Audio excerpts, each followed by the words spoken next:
Salut! Il a fallu plus de 6 mois pour le reste du monde et 9 mois pour la France avant de pouvoir voir le film. Est-ce que l'attente a valu le coup? Nous allons le découvrir dans cette vidéo. Alors prenez votre épée et votre casque, parce que c'est parti! Lorsque l'empereur de Chine publie un décret stipulant qu'un homme de chaque famille du pays doit intégrer l'armée impériale pour combattre des envahisseurs venus du nord, Hua Mulan, fille aînée d'un vénérable guerrier désormais atteint par la maladie, décide de prendre sa place au combat. Se faisant passer pour un soldat du nom de Hua Jun, elle se voit mise à l'épreuve à chaque étape du processus d'apprentissage, mobilisant chaque jour un peu plus de sa force intérieure pour explorer son véritable potentiel. Commence alors pour Mulan un voyage épique qui transformera la jeune fille en une guerrière au fait d'armes héroïques. Honorée par tout un peuple reconnaissant et faisant la fierté de son père, une femme parmi le régiment est une offense grave. Mulan devra donc tâcher de garder son secret intact si elle veut préserver l'honneur des Hua. Nous n'avons qu'un seul personnage principal qui est Hua Mulan. C'est une jeune fille pleine de bonnes intentions mais maladroite, vive, intelligente et dynamique, elle n'hésite pas à dire ce qu'elle pense. Elle a du mal à se faire à sa condition de jeune femme, c'est en voulant défendre l'honneur de son père et lui éviter la guerre qu'elle se fait passer pour un homme et devient soldat de l'armée impériale chinoise.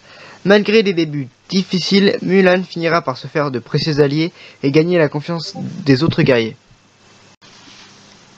Je trouve dommage que le phénix ne soit pas plus exploité que ça, on ne fait que le voir voler, c'est dommage qu'il n'ait pas pris le rôle de Mushu, c'est-à-dire être l'élément drôle du film.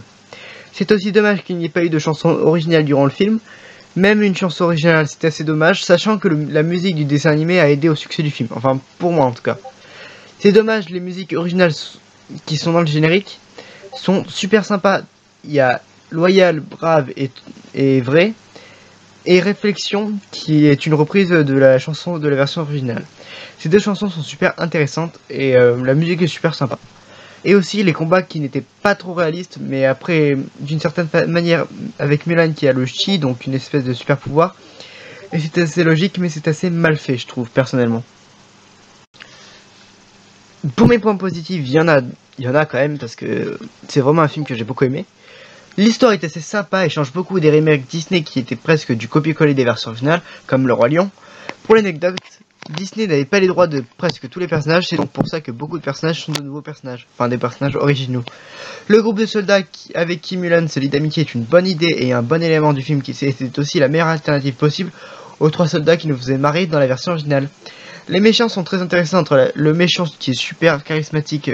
Quant à la méchante, on a de la compassion et on comprend pourquoi elle a choisi le mal. Et je trouve que sa rédemption à la fin du film est une assez bonne idée, qui montre que tout le monde peut changer. Ce film a vraiment été bien, pas aussi bien que la version originale, mais bien quand même. Mais il manque des chansons, c'est vraiment dommage qu'il n'y en ait pas. Même des chansons originales, ça aurait été bien, ça aurait fait le taf. Bon, pour moi, l'attente a valu le coup. Ce film a été bien mieux que ce que je pensais par rapport à tous les retards. Il y avait des histoires comme quoi le film était raté, et c'est pour ça qu'il y avait eu des reshoots. L'histoire est sympa, a été sympa à voir, c'est juste dommage qu'il n'y ait pas de personnage qui est là pour faire des blagues, comme dans la version originale avec Mushu et le criquet, je sais plus comment il s'appelle. Mais après tout, c'est compréhensible vu que c'est un film de guerre et c'était censé être un film assez dur. En conclusion, l'attente a valu le coup, et le film est assez différent de la version originale, ce qui est un très bon